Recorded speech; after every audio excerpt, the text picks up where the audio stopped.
என்னாச்சு இப்படி சோகமாக உட்காந்துட்டீங்கண்ணே அக்கா?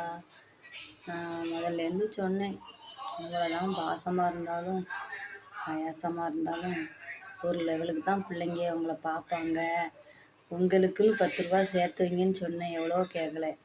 எவ்வளோ தான் நீ தங்கமாக வளர்த்தாலும் சரி, நீ வெள்ளியாக வளர்த்தாலும் சரி, வாழ்க்கை துணை அவனுக்குன்னு ஒரு வாழ்க்கை துணை வந்துட்டுனா 100ல் 2 பேர் அந்த பொண்ணு நல்ல பொண்ணாக இருந்தால், நல்ல குணசாலியாக இருந்தால், சரி நம்ம தாய் தப்பனை பார்க்க மாதிரி நம்ம மாமனார் மாமியாரை பார்க்கணும்னு நினைப்பான். அதெல்லாம் நம்ம பண்ணின புண்ணியத்தில் கிடைக்கும்.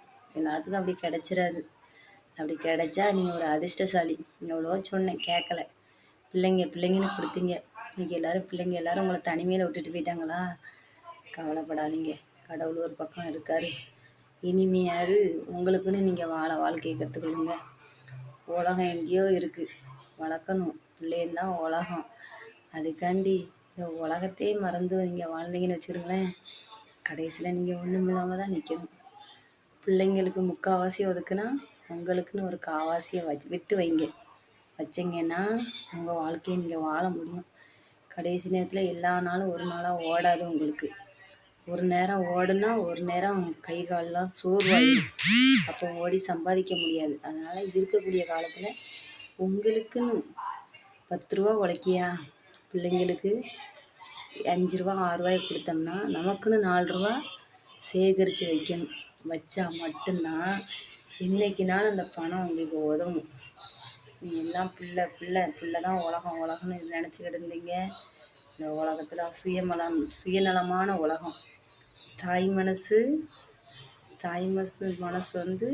தங்கம். பிள்ளைய நீ தங்கமாக வளர்த்தாலும் சரி, அது என்றைக்கும் தகரமாக மாற வச்சிருவாங்க. அதனால் தயவுசெய்து இன்னைக்கு சொல்லுவேன், ஒருத்தவங்களோட கஷ்டத்தை நான் பார்த்துட்டு அந்த அனுபவத்தில் நான் நான் அனுபவப்படலை. எனக்கு வயசு இருக்குது.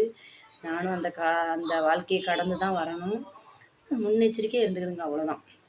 இன்றைக்கி உங்களால் உழைக்க முடிஞ்சால் உங்களுக்குன்னு டெய்லி ஒரு 10 ரூபானாலும் சேமித்து வைங்க. அந்த சேமிப்பு உங்கள் பிள்ளைகள் உங்களை காப்பாற்றலையோ, அந்த சேமிப்பு கண்டிப்பாக உங்களை காப்பாற்றும், உங்களை கை கொடுக்கும். தயவுசெய்து எல்லா அம்மா அப்பாவும் நீங்கள் பிள்ளைங்களை பாருங்கள், வேண்டான்னு சொல்லலை. அதே இது உங்களுக்கு நீங்கள் என்ன சேஃப்டி பண்ண முடியுமோ அதை கண்டிப்பாக சேஃப்டி பண்ணி வச்சுருங்க. எல்லாம் வாழ்க்கை முழுக்கும் நம்ம கடைசி காலத்தில் ரொம்ப கஷ்டப்பட வேண்டிய நிலைமை வந்துடும். ஒருத்தவங்களோட அனுபவத்தை பார்த்துட்டு இந்த வார்த்தையை உங்களுக்கு சொல்லுவேன். வாழ்க வளமுடன்.